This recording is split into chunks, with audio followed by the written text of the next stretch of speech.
Hi, everybody. Brendan Oak here. Hi, everybody. Here we are. All right. Welcome to another episode of Buttons and Buds. Wanted to come back and talk about just some new stuff in the gaming world. We got some news on some interesting updates. We've been playing Arc Raiders and various different games the last few weeks and Birds wanted to talk about some new stuff. Birds, burbs, and Burb City. burbs. So, yeah, there were some interesting balance changes, and some players really didn't feel like they had enough goals in Arc, I guess were some of the complaints that I heard recently. The Candleberry challenge came and went pretty quick, and it was one that was easy to finish. So, Yeah. I guess I was a little surprised with how the Embark team reacted. This new trophy case challenge that they've rolled out with the Headwinds update is crazy. I mean, it's hmm extensive and there's a lot of really good rewards on that. So Very much so. it was Yeah. cool to see how well they iterated and fixed that. Yeah, I feel like it's got a lot for high level and low level players, which is pretty cool. I love it. See here, I'll try and It's pull so this up. engaging. Even though I'm like about to reset in 20 days, just having something to do in there is really nice. I mean, then again, if you're doing expedition, like you always have something to do. And if you're not exposing things in the game you can take advantage of to make more money, then I mean, yeah, that you're just grinding constantly. Yeah, Arc Raiders, they just released this picture recently. I don't know if you saw this one. So it's pretty cool to see that they've decided to release new matchmaking options for level 40 plus, where you can solo queue versus squads. That blew me away. You get extra XP as well during that, which is pretty sweet. The new minor map condition, as we mentioned, Burb City. I can attest it is a massive moneymaker. So they hmm really addressed the people's complaints about not making it to 5 million. And then the new player project, like I just talked about, is extensive. It has a lot of really good rewards, and it does a good job of giving you something to do even if you've like finished the game. Can you ever finish Arc Raiders truly if you are creative enough to just come up with shit to do? Like, I don't know, go into Stella Montes and just troll people?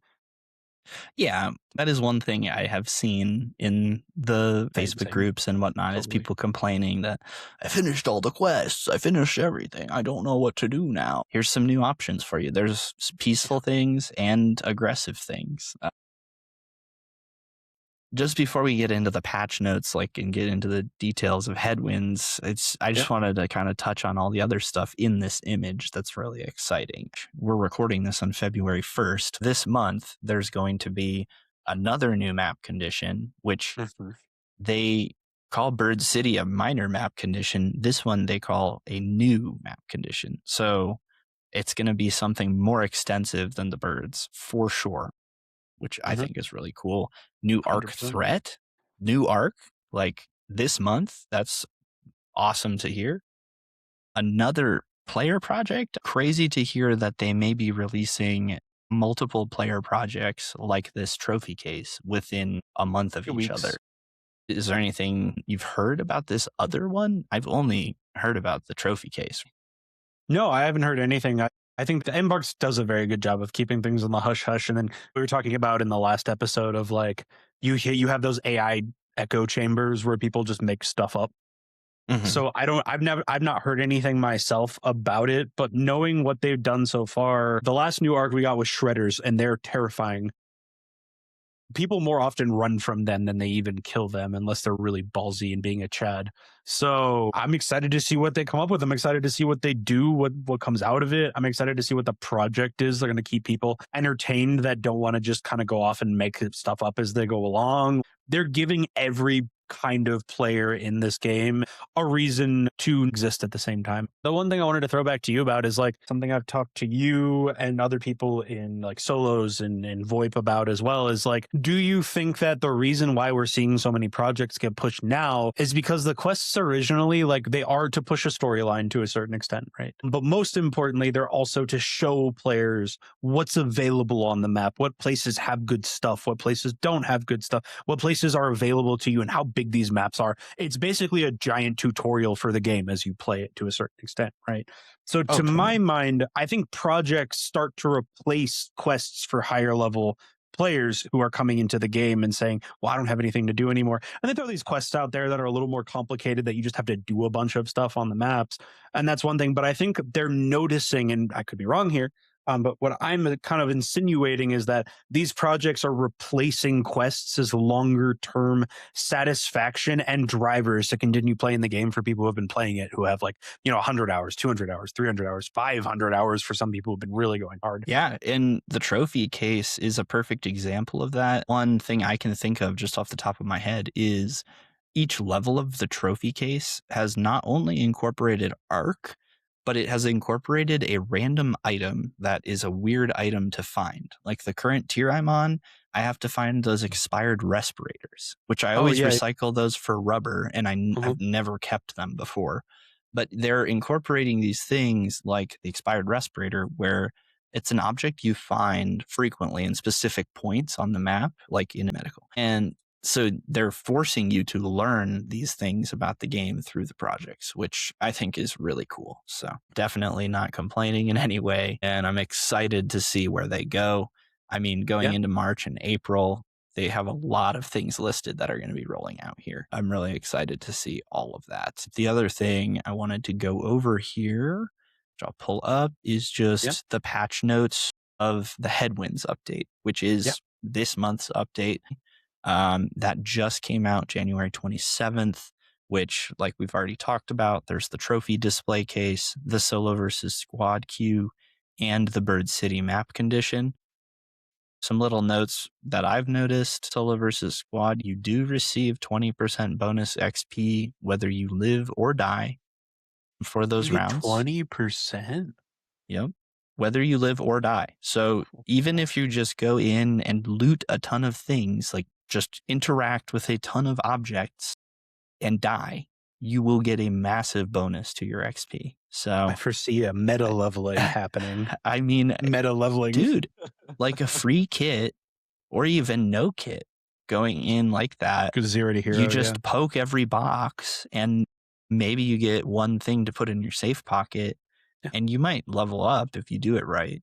Like if you just run around and you're like, I have nothing, like, please don't kill me. And people are, somewhat nice to you.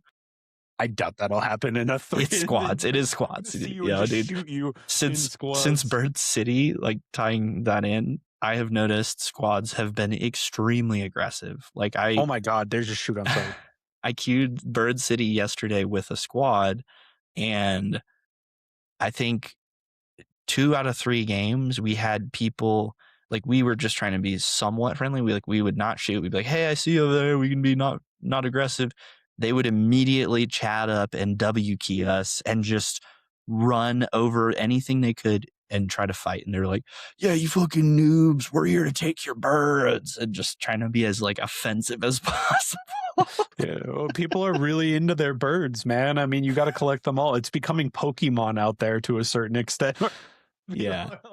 Dude, I need my birds as well. You were absolutely right to say, though, the solo matches are so funny. The solo bird cities are nicer, but you still have that like sketchiness that you have when you run into anybody in a solo match. It's like taken to the nth level, though, because people are like, hey, man, what's going on? You're like just walking by them like, nothing, man. I'm good. How are you? Find any birds? No, you? No.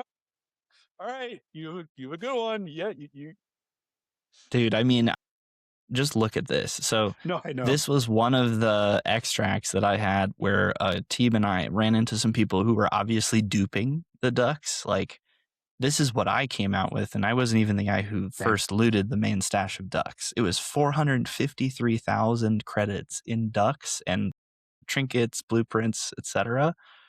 And it just blew me away that is even achievable as far as an inventory. This is probably the most valuable inventory I've extracted with. Oh yeah, 100%. I mean, just doing a free kit, I was coming out with like 60,000, 100,000 every single run I did last night until I went to bed. Yeah. So like, this is an example of a normal round of Bird City that I found, and I really had fun during this. This was a solo match where I just brought in a bunch of Seekers and a Renegade so I could kill any flying arc that messed with me. And I just stayed on the rooftops, looted trinkets, and I mean, I got 140,000 in value I think my kit was maybe 20 or 30 to start. So I had 110 in value in Nice. just birds and crap. So Yeah, no, just random trinkets and it's, crap. Yeah. yeah, it's crazy. So far, I'm really enjoying Bird City. As peaceful. It's become the queen, like harvester condition where people are like they're nice until they're not nice. Until they realize what you have, and they're like, all Yeah, right, exactly. And it's then time, buddy. they start unloading on you. It's your time. Sorry, bud. I mean, to be fair though, I'm not gonna complain if somebody tried, because if I was on VoIP on accident and I was like, oh my god, if I was inside of a chimney, I mean, I'd shoot at me. hmm So one thing I did want to say as like a honorable mention for this whole trophy display project, like them giving players more things to do. One idea I had, which I'm a little surprised about, is with the expeditions, it's like a prestige system, right? In Mhm. COD and in many of these other games, when you prestige, there's usually other skins you get that are like variants for the prestige. Yeah. And in Arc, I've noticed that once you prestige, you're doing all those same quests again that unlock, different skins for different outfits, but you Right. don't get a different color. You don't get a different variant. So, Embark, if you're watching, just give me like a purple shirt on the unlock from my quest once I do my expedition, or make it a cooler shade of purple when I've done 2 expeditions. Yeah, or give me just an emote instead of the costume. Like actually give a reason. I love the expedition thing, but that brings up a really interesting point of like, are we only doing expeditions for just the boosts that you get to your stats and stuff every single time? Because I mean, the first and second time, fine, but the fifth time, the sixth time you're doing an expedition, what's the point of doing it when you've just like hit so many of those buffs? Like you're gonna want more skins, you want more different things to keep the game at least interesting for you when you're doing the work for the expedition every single month. Yeah, well, and I mean, I totally did the first expedition so that I have that skin from the Same, yeah, tutorial because I thought that was really cool. But what right. if on every subsequent expedition now there's a different color you unlock for that Yeah. skin even? Yeah, And that'd be cool. then, beyond that, I think just changing the in-game quest rewards that would normally give you nothing as you redo them to now give you a purple variant, a green, whatever it is, I think would be something they can add to add incentive to doing each expedition. Cause then it's like, Yeah, now I have to get the green version of the starter skin so that I can have 100%. that because I love looking green. But yeah. The other honorable mention here in the patch notes is the epic augments. I did get the blueprint for the new epic augment that allows you to store Nice. anything in your safe pocket. And that is pretty freaking cool. I don't have the image for that right now. I might lay it over here. I'll try and get that up. But yeah, that one's sweet. And the new quests are interesting. I know we've both gone and taken a picture of the goal and gotten the rubber for the soccer league and stuff.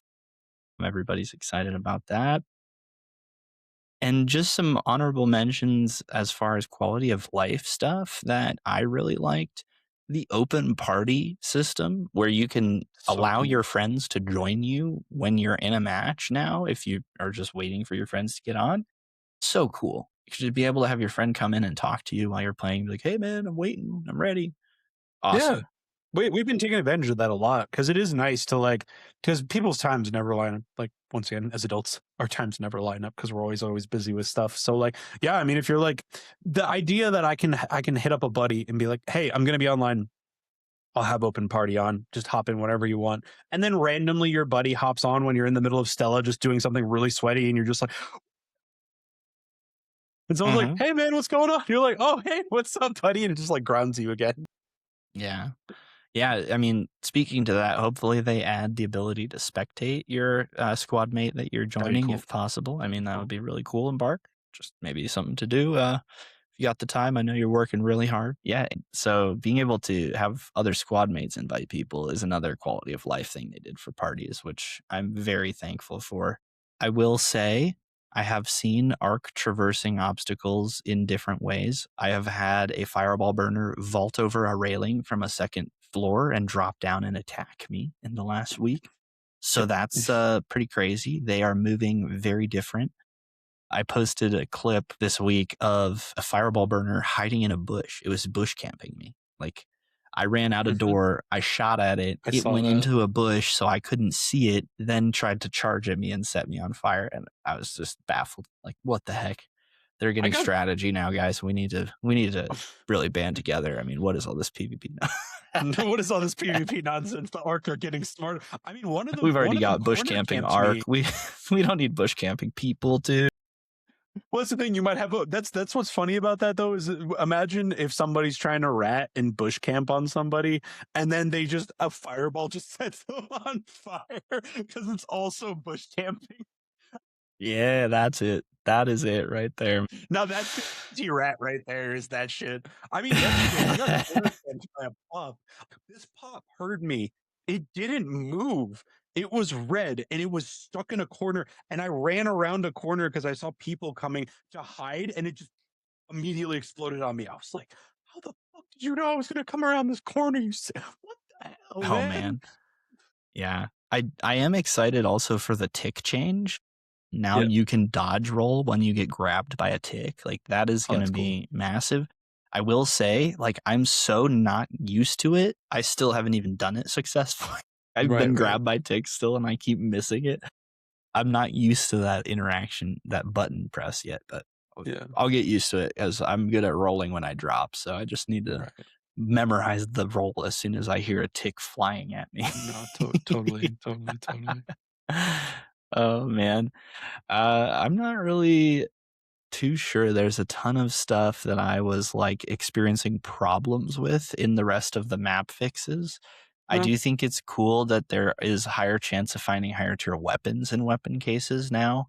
I've definitely noticed that there are more blue guns consistently. I also noticed they did mention something about I feel like less blueprints being dropped, but I have noticed a lot of blueprints this week. I guess maybe that was a different update because I'm not seeing anything about that. But yeah, I mean, the fact that they fixed multiple containers across the maps that were not interactable, I think that goes to security breaches that were there but not interactable, and field crates. I had that happen to me a bunch where field crates were there, but I could not pick it up. And that's just them really fixing a lot of these small issues that people have found. They're fixing issues where people can get into nooks and crannies everywhere, fixing invisible walls in places. It is sad to see that they removed the music puzzle from Buried City, so you can no longer get guitars and stuff. But one thing that I found that was actually really cool is Shawnee is now selling instruments. You can buy guitars, recorders, and shakers at Shawnee for creds, though. You have to spend the blue creds that you would spend on your Raider deck to get them. Wow. Okay. Yeah, it's a little pricey. I bought some today, but I struggle with that because they capped them. So I'm like, I want to always have a lot, but I can only ever have 800. So I've got to spend them at some point. And I think there should be a petition for Embark to increase the cred cap, especially if they're going to be making like fun items purchasable with creds. Like, I don't want to have to use 70 of my 800 creds. It's 70 creds for a guitar to purchase a guitar. Like, that's almost 1/10 of your total creds that you can hold for a guitar. And well, here, let me play devil's silly. advocate for a second. You can get back that money though just by playing. And so like, there's like a 50-50 there. I do agree with you though. I miss being able to just infinitely plug creds away, especially for having played this game for a while now since release and even a little before release. Like, it's nice to, because like what's the point of doing the blue thing then? It just takes away all of the different things that you can do to then add value to the game, which they're trying to amend by adding more projects, which I totally get. But like, capping that just seems so lame. If you really don't think that like things should be, if you think things should be capped so hard, make things more expensive on the free decks and then make the paid decks cheaper if that's what it needs to be. Yeah, I mean, there's solutions.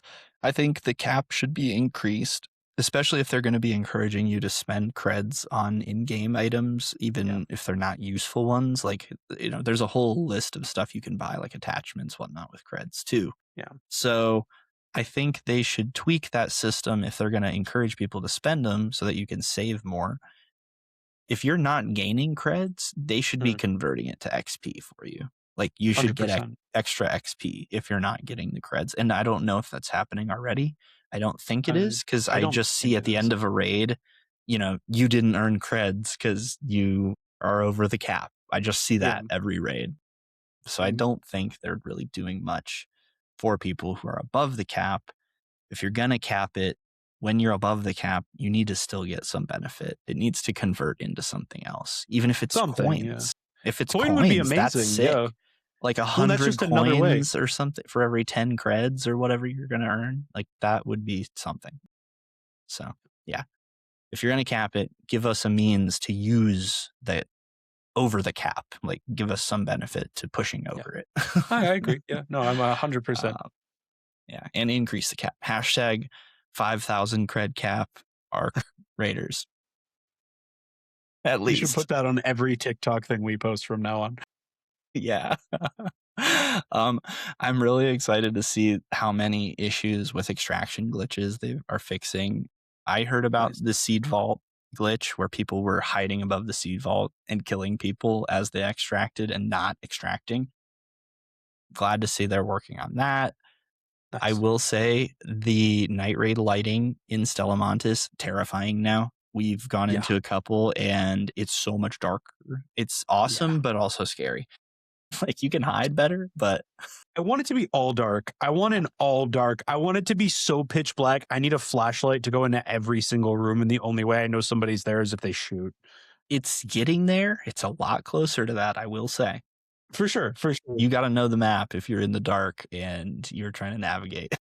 I want it to be a survival horror game. Do you understand? Yeah. And we actually mentioned this, I think on the last podcast, was fixed locations where players would frequently get stuck. I had issues with my friends not being able to vault. I'm sure this is related to that. So 100%. Definitely super exciting to see pretty much all of this coming through. They really are responding to all of the things that players said were problems, wanting more progression, finding these issues with extract campers and bugs like that. And Bark is doing a great job responding. And they always do. Literally before we started recording, they saw a few people in chat in the Arc Raiders Discord channel, which if you're not a part of it, go join that. And then also join the Buttons and Buds channel immediately after. They saw a few people were having issues with lag and they were like, we're on it, guys. No problem. In the main channel feed, how many game studios like see that in their Discord and go like, yeah, dude, we got you. No problem. That is always awesome. I did want to mention, now that we're kind of through the patch notes, cool extra things that we've used related to Arc Raiders. So one thing that I wanted to bring up first was community tools like the Arc Raiders maps here on MetaForge. So MetaForge is just a game wiki that has a ton of different games on it here. And on their wiki page, you have interactive maps for each map of the game. Within that, there's actually filters for just about everything you could imagine. I mean, if you show all, it's just a mess of stuff to do on the map. And they've got some really cool features on this site as far as needed items tracker. Within the game, you have your own tracking system, but you can't see the next tier of any project, right? So this allows you to see every tier all at once. So you know what to save. You know to save a rusted gear from moment 1 when you're upgrading your gunsmith, and you can track all of them on this app. If you sign in on this site, you can track all of this live. If you want to get real nerdy and min-max the crap out of the game, these sites are really the way to go. I don't know how much you've used them, but I've definitely recommended them to you, I'm sure. Not as much as you. I definitely do use it. I definitely do use it, though, for stupid shit. Like, you had the trials for a while where you had to go find the frozen raider caches. during the snow Mhm. event. And during that specific part of the trials, I was only on MetaForge, just like, okay, where the fuck are these raider caches? Because I am freezing to death. I am getting shot by people because I'm in trios, and Ark are all murdering me. It's very, very stressful. So for stuff like that, if you're having trouble finding something, having that ease of like, you go look up a tutorial of it, so you like know what to do with that thing. Yeah. I mean, as you can see here on screen, like where to find every different item you might possibly need for anything in the game. Anvil blueprint, every blueprint. Where to find the expired respirator that I mentioned earlier from the trophy case project. So, yeah, they've got you covered as far as guides, as far as being able to learn what you're looking for, as far as your quests and your kits. And then they also do have a really good value breakdown. So you can understand what some of the most valuable items are to be looking for, even if you're not necessarily looking for anything to upgrade your workbenches. Just knowing that you can swap a fine wristwatch for a film reel and get an extra 1,000 value is something that's useful to you.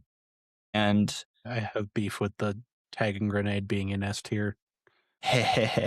yeah, it's just because of how valuable it is, which I don't think that's actually accurate. I think they have changed some of these prices. So, You get you know, processors from it. I think that's or sensors. You get sensors from it, and so like that to me is valuable. But yeah. Well, yeah, they're showing, I think, value for sale too. But the tagging gotcha. grenade, I don't know if it's actually worth that much anymore. So all of this is Mhm. subject to change, but it is good reference. It's Yeah, important to know. One little weird tidbit about that, just another way to check yourself. If you're not sure if an item is worth more or not, you have value in your inventory screen at the top left here of my loadout screen. This will be kind of in the center of your screen if you're looking at your inventory. You can see your total value of your loadout. You can swap items in and out of your inventory and look at that value to see which one's worth more on the fly. So, huge tip. Definitely recommend that. Um, man, the only other thing I wanted to mention about Arc Raiders stuff as far as community tools is yeah. this one. A good friend of mine recommended this. It is the most extensive map system I have seen. This person has gone through and they have the floors of every Oh building broken wow, down that's within the map. crazy. So if you want to get even more detailed beyond what the MetaForge app shows, this guy has broken it down into like the shape of the different rooms on the different floors of every piece of the map. And Nice, on top of that, it has the same type of filter system as MetaForge. nice. So you can find all of the quests, you can find recommended runs for high value loot. Like it will give you a Nice. route to go. So this is Hate like that. next Not for the level meta finding if you're 100. really concerned. 100%. I only say I hate that because they're going to be coming up on our roots, man. I know.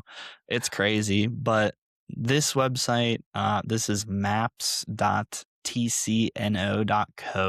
I'm going to post the links for all of these in the description here for sure. So if you're interested in any of them, just check the description, and you can take advantage of some of these really cool tools. Yeah, I mean, is there anything else you wanted to talk about? Like, has your experience been good as far as the new update with Headwinds? Yeah. Yeah, 100%. I've been enjoying Oh it a yeah. lot. I think the only thing I've run into is some problems with crafting sometimes in game crafting specifically. They'll probably patch this really quick. This only happened to me once yesterday, but I had a moment where I had a bunch of fabric and I couldn't craft bandages at all. I had like 34 fabric, and then it was weird. It was showing me I had 9 fabric in the crafting window, but then I would go back to my regular inventory and it was 34. And then every time I would click it, it would give me like the like gear sound of making something, but then it would like stop as it was Mm, about to finish and then kind of pop backwards. So that's just like a weird little bug. But besides that, no, I mean, everything you said, honestly, everything you said, like Bird City has offered a new way of playing for people, as Arc Raiders is found to do. They always like giving people a new way of playing. The projects are giving people more playability that don't want to just go invent their own ways of having more playability. They're adding new things constantly now because it seems like they're working on them beforehand and then slowly rolling them out like the month after they finish them and QA them is kind of what I'm assuming is happening. But I'm assuming the new map condition's already done. They're just QAing it now.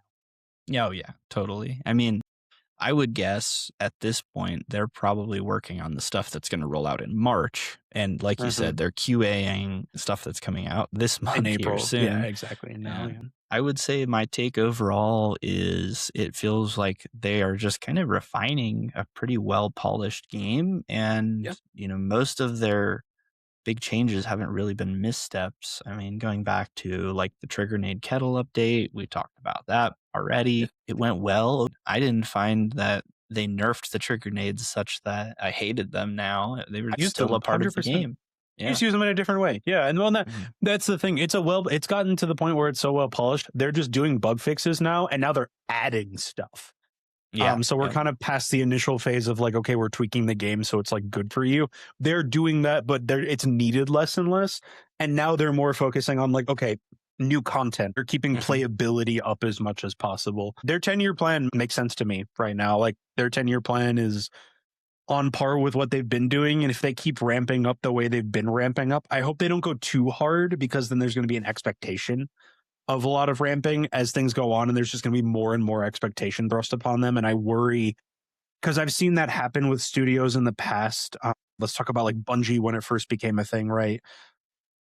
When Mhm. Bungie first got popular, they were promising so much as stuff came out that eventually they weren't able to make good on those promises. They had to shell out where quality dipped quite a lot, and they had to take a break from Halo 4 to the release of Destiny. And Destiny 1 kind of fell flat on its face for a little while until Destiny 2 came out. And so, like, my only thing here would be I love seeing what Embark is doing. I just hope they don't get too big for their britches and then quality suffers as a result of it. Yeah. Fingers crossed for that. I mean, one thing that kind of speaks to that, going back to the making of documentary that we've talked about, they did mention something interesting in the section where they talked about building the systems of the game. Mhm, They talked about how they really wanted to build systems that they could iterate quickly with. And that was mhm. part of how they built like the core of the game, even before they switched the game mode and like switched up many huge pieces of development of the game. Yeah, like So the I maps. think, based off my experience playing in the engine so far, like the game engine itself, there's so many cool like physics features in the game and so Mhm, many cool things that they can use to build new arc, bring new map conditions in. 100%. Yeah, I think there's a lot of cool potential there for them to just really go wild and hopefully try to come up with as many things as they possibly can and Oh, just bring yeah. them into the game really fast. So, Well, and in yeah. Riven Tides in April, to jump ahead a little bit, we're getting a new Mhm. large arc, which to me, don't quote me on this, but what I think it's going to be is going to be the Baron. I think we're going to get a Baron.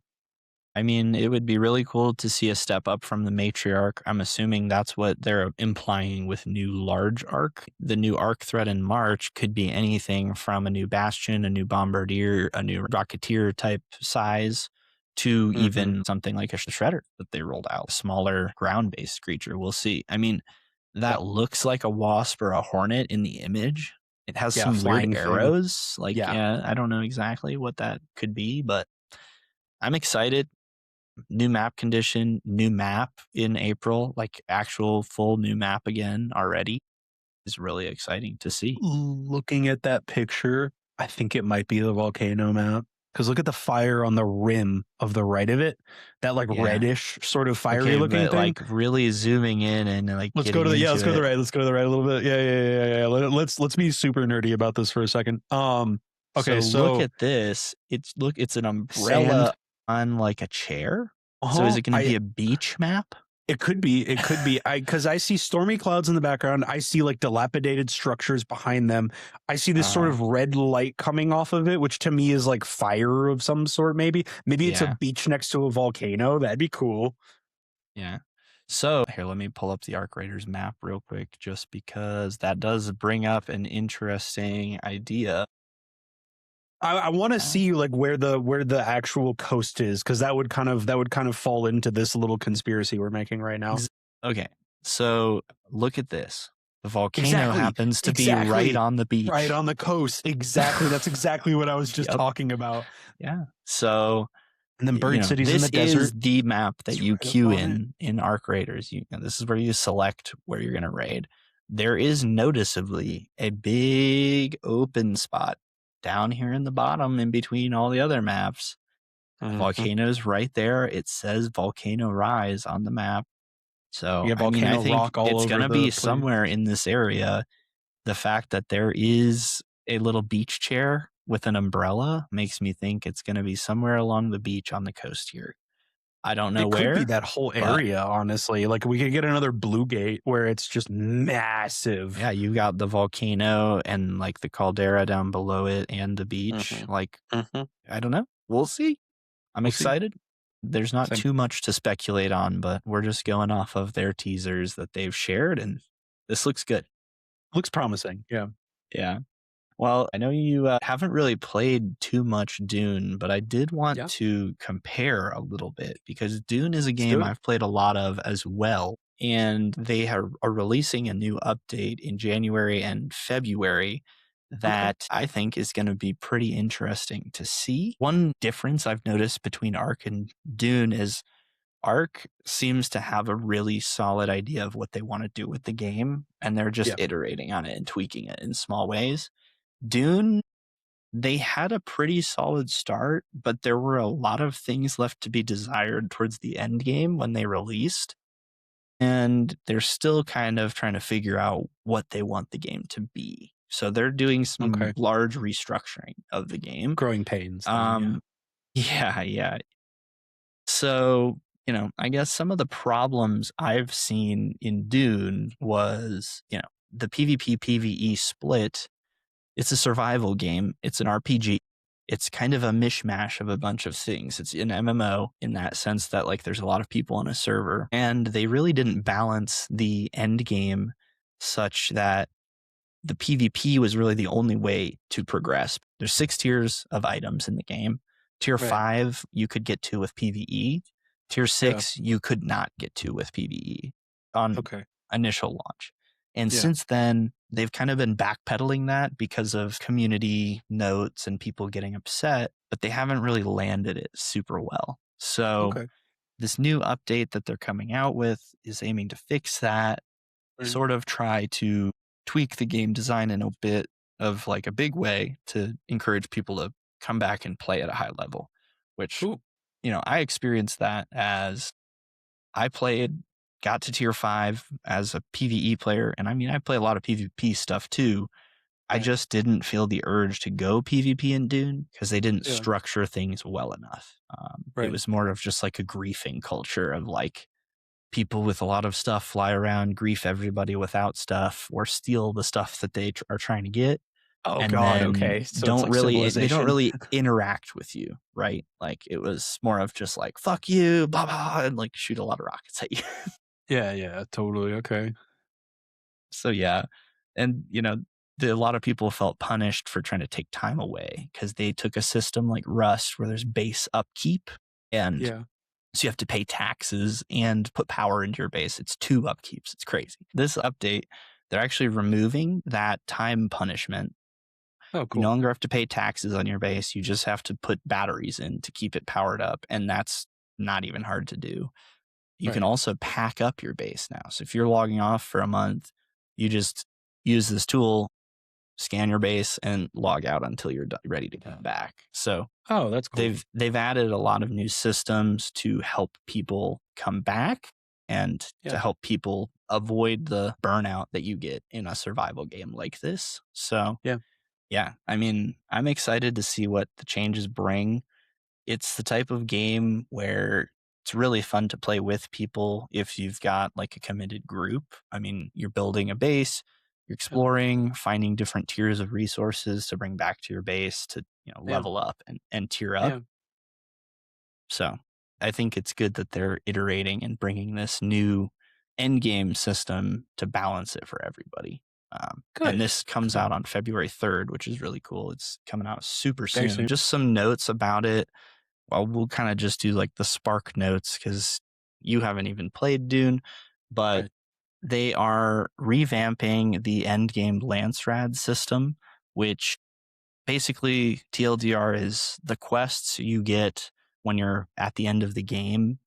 They are now more driven towards progressing your character. In the past, it was very, very basic. Like you would have a list of stuff to do and you could just submit resources basically all week. It's like an expedition. Go kill things or submit resources. Now there's more involved quests that they're talking about where you can actually go through and in theory, progress a faction to get benefits from that faction more as you're growing that. In the past, it was just submit 1 million resources to win this challenge. If you win enough challenges, your side of the war gets to choose a benefit for the next week, which that was okay. It was very basic and it didn't encourage player interaction. It would just encourage you to go out and get 1 million of an item and then trade it in at the right time. They're tweaking that type of stuff. I find the core gameplay loop was great. It felt much like a Far Cry game mixed with a survival crafting game. It was very fun, like RPG. You go fight bases of guys, collect resources from them, bring them home to improve your crafting system and repeat kind of through different biomes. So, this update, it's really bringing a bunch of the problems with the end game into highlight and hopefully changing them for the better. So we'll see. One other thing I wanted to talk about there, it feels a bit like the Dune devs have capitulated to people a little too much without having like a vision of the game. So I'm sure you can attest to this. Arc Raiders, all the people like we were talking about earlier in the chat, the devs are like, no, we know what game we want to make and this is what it's going to be. Exactly. We're going to tweak it and make sure that these, abusive cases that you've brought up, like people with trigger nades, whatever, get fixed. But they have a very strong vision of the game. And Dune, it feels like they have a sort of strong vision of the game of where they wanted it to go, but they've left it a lot more open-ended for the end game loot. And at first they tried to make it very structured, like PvP is the end game. And people were very upset about that. And then they backpedaled so much that they don't know what they're doing now.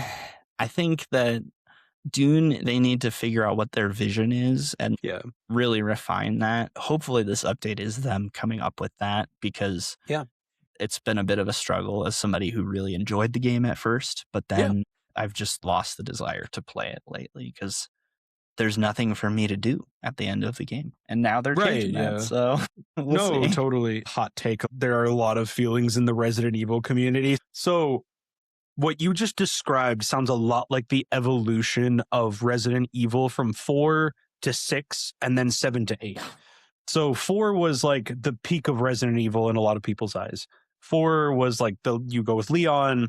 It's really snappy, lots of action. They knew what they were doing. They honed in the gameplay loop and it was amazing.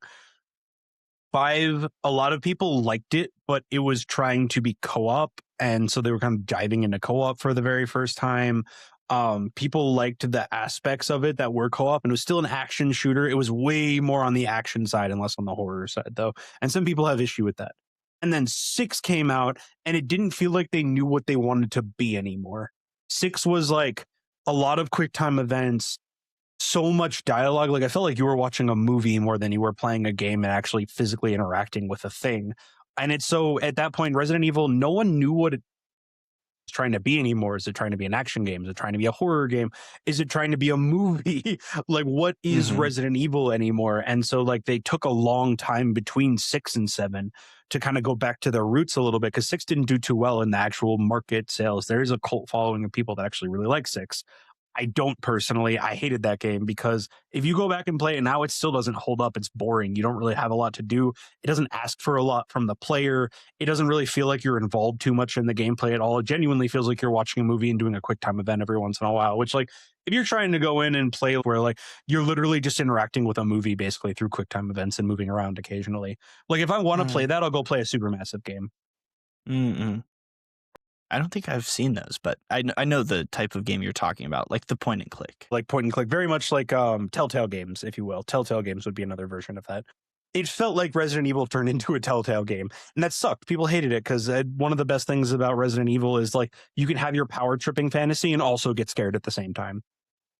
And so they took a lot of time between 6 and 7 to go back to their roots. And actually 7 was very story focused, but also very horror focused and still had that action aspect to it while still remaining survival horror, which at its roots is what Resident Evil was supposed to be. It was supposed to be a more action-y version of Silent Hill.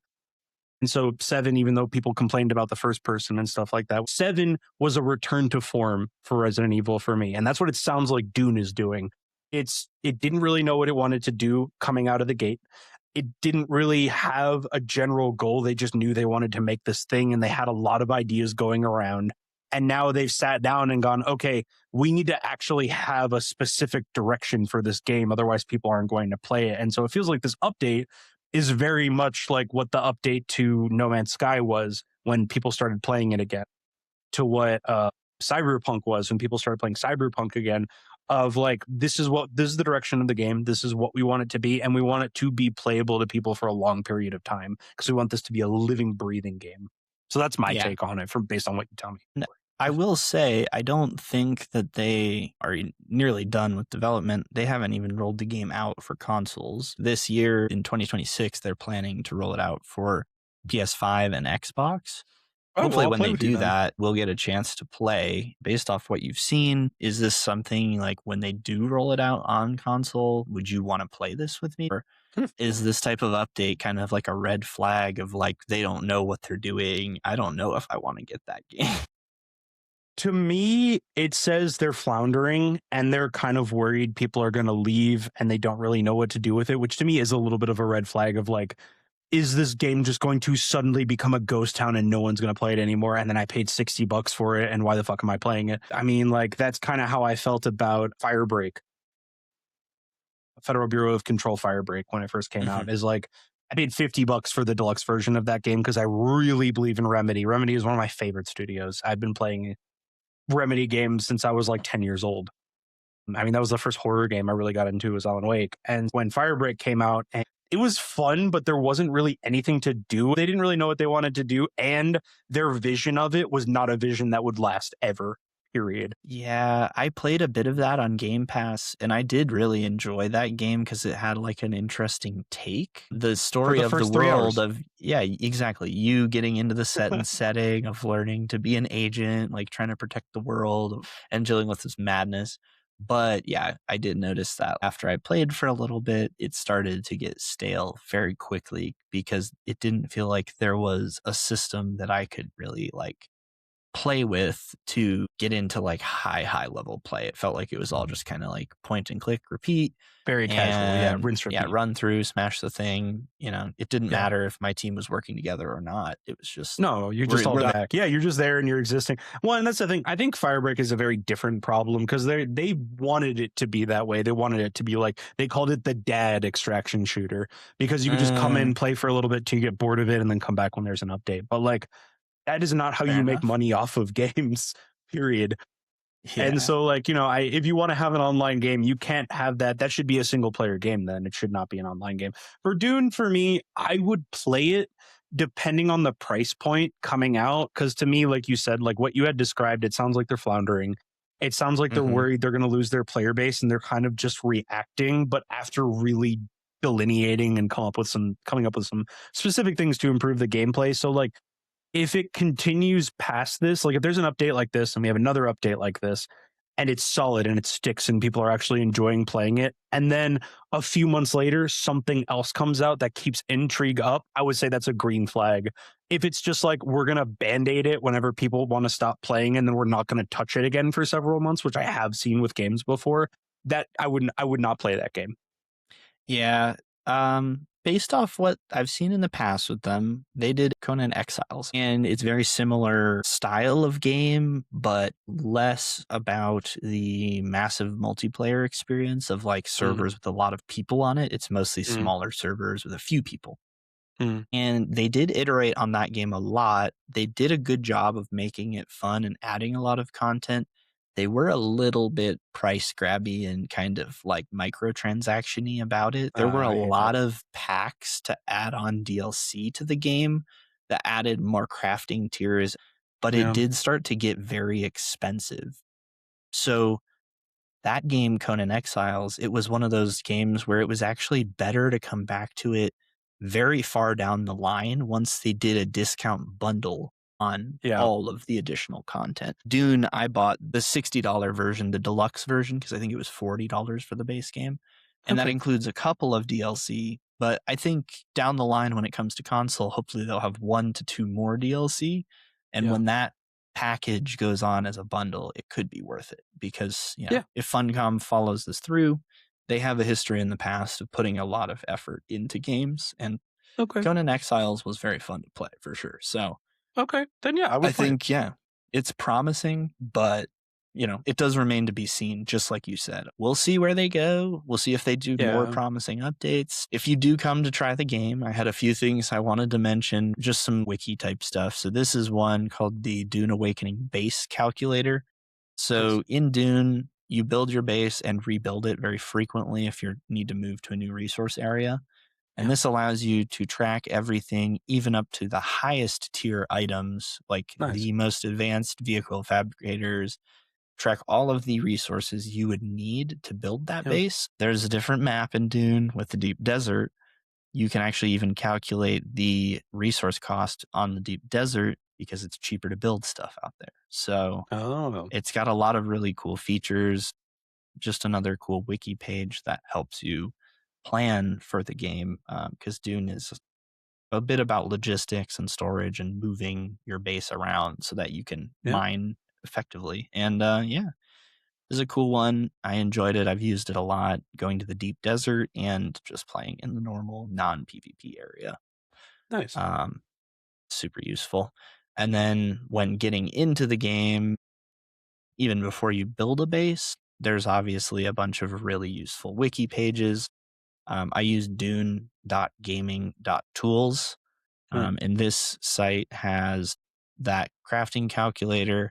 It has a deep desert map, has server statuses, has a wiki about all kinds of different items and guides for where to get different items, which is Oh, cool. important to have in Dune because That would be there's a useful, lot yeah. of different stuff to progress through. Like I said, there's For sure, 6 yeah. tiers of crafting and a ton of stuff. So having these wiki pages is great. Heck yeah. Yeah. The only other one I've found that was really helpful for me was this Dune Awakening interactive map too. Mm.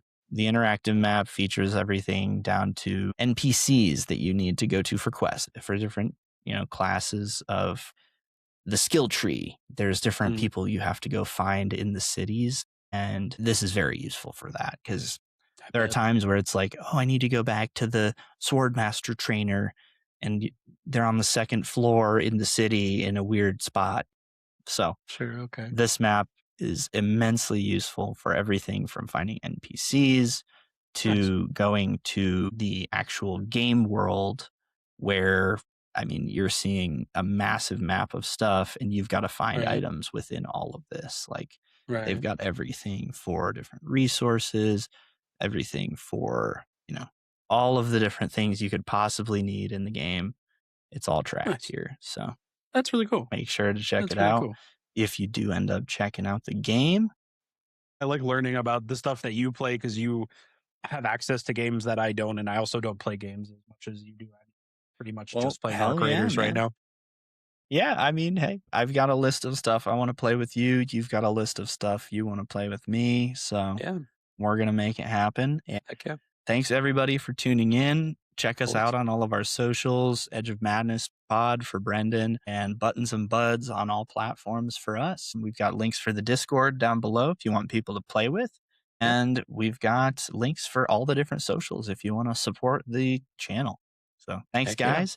Have a great day. Take it And easy. this is Buttons and Butts. Have a good one. Peace.